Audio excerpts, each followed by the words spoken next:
Tensions, they're rising across the globe, but Bitcoin is doing what it always does, producing the next block and verifying the set of transactions within. Bitcoin is the honey badger of money, the one who keeps pushing forward no matter what is happening in the global climate. Although things are about to get tough for those who see the light of BTC. So let us hodl your hand through the darkness because it's time for Chico Crypto.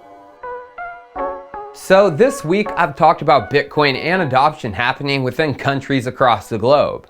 They see the Bitcoin light as an avenue that can free their country and citizens from the powers that be. But the powers that be aren't going to go down without a fight. And that fight is beginning. So let us begin with the country of El Salvador and the pains they're facing due to their love for Bitcoin. El Salvador shocked the world last year when they passed legislation which made Bitcoin a legal tender within their borders. Well, right before El Salvador's Bitcoin law was to go into effect, the powers that be struck back. In July of 2021, the credit rating agency Moody's announced that they were downgrading the country's credit rating from a B3 rating to a CAA1. Now, why is this such a big hit?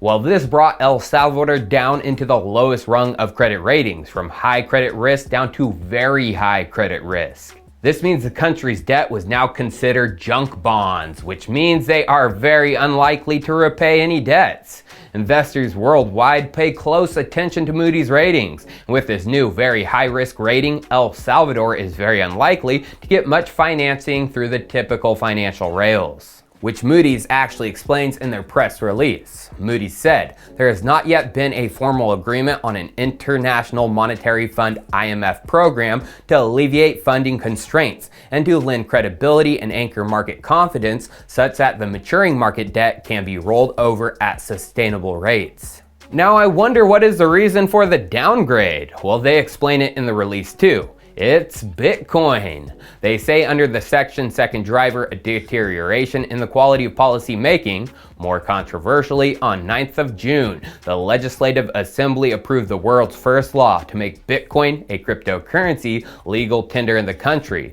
such that both the US dollar and Bitcoin are now legal currency for settling transactions. In Moody's opinion, these measures reflect weakened governance in El Salvador, raising tensions with international partners, including the United States, AAA stable, and jeopardizing progress towards an agreement with the IMF. The United States and the IMF raising tensions and jeopardizing relationships. Well, Moody's was a great predictor of what was to come. Kind of like the IMF, Moody's and the US speak together. As in late January of this year, the IMF spoke up about their Bitcoin adoption. January 25th, in a press release regarding El Salvador's status with the IMF, they said that executive directors of the IMF stressed that there are large risks associated with the use of Bitcoin on financial stability, financial integrity, and consumer protection, as well as the associated fiscal contingent liabilities. They urge the authorities to narrow the scope of the Bitcoin law by removing Bitcoin's legal tender status. Some directors also expressed concern over the risks associated with issuing Bitcoin-backed bonds. Remove Bitcoin as legal tender, and they were concerned over the risks of issuing Bitcoin bonds? Well, as we know, El Salvador DGAF don't give a freak. They are keeping Bitcoin as legal tender, and they are moving forward with the Bitcoin bonds, with the first batch set to release in just a month, on March 15th. Well, of course, because of this, the powers that be struck back again. Just last week, another credit rating agency, Fitch, downgraded El Salvador from a B- to a CCC. This was even lower than what Moody's gave them, and once again pushed them into the high credit risk subprime junk territory. The reason? Well, Fitch explained. They said, in Fitch's view, weakening of institutions and concentration of power in the presidency have increased policy unpredictability, and the adoption of Bitcoin as legal tender has added uncertainty about the potential for an IMF program that would unlock financing for 2022-2023. IMF is reiterated. El Salvador won't be able to get money from the IMF. Plus, this is pushing other traditional investors away from the country. These credit ratings are what they look at when evaluating when and if to invest. Well, luckily, Bitcoin isn't traditional investors. What do I mean? Well, El Salvador has been in talks with the IMF for financing worth $1.3 billion for 2022 to 2023. Guess how much their Bitcoin bonds will raise? They were estimating a raise of $1 billion with those bonds.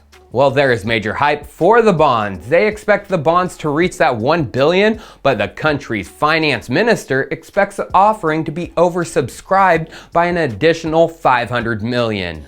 Raising $1.5 billion with Bitcoin. It kind of seems like El Salvador doesn't need the IMF's $1.3 billion. But now it's time to dive down the rabbit hole of the powers that be, with one world power making moves which might lead us into their future plans, overthrowing the USD as a world's reserve currency. What country am I talking about? Well, I'm talking about Russia. So, where should we begin? Well, everyone should know that the USD is used to settle trade across the globe. Although this wasn't the case in the past. Under the gold standard, gold was the single world money. Exchange rates between national coins were fixed. Trade was the exchange of commodities for commodities, and gold intervened when it had to.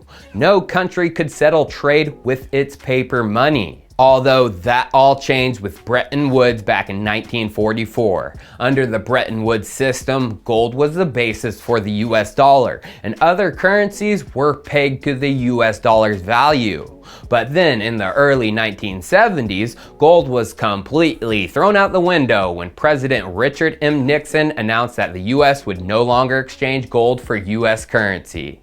This marked the time when the US dollar became the official world reserve currency, and this has created big challenges for countries who are not the United States. To trade and join in the world of commerce, they are forced to hold USD and T-bills, even if they don't want to.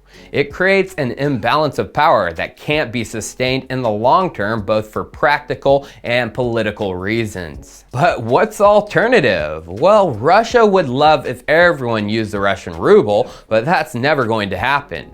The yuan stands a good chance of competing with the USD, but countries are wary of this since they understand how much power it would give China. The only other option is not giving the power to any country, but to a decentralized network like Bitcoin. And that may be the path Russia is looking to take. Now, you should know that Russia is moving quickly to regulate cryptocurrencies, with expected regulation to be drawn up later this week, February 18th.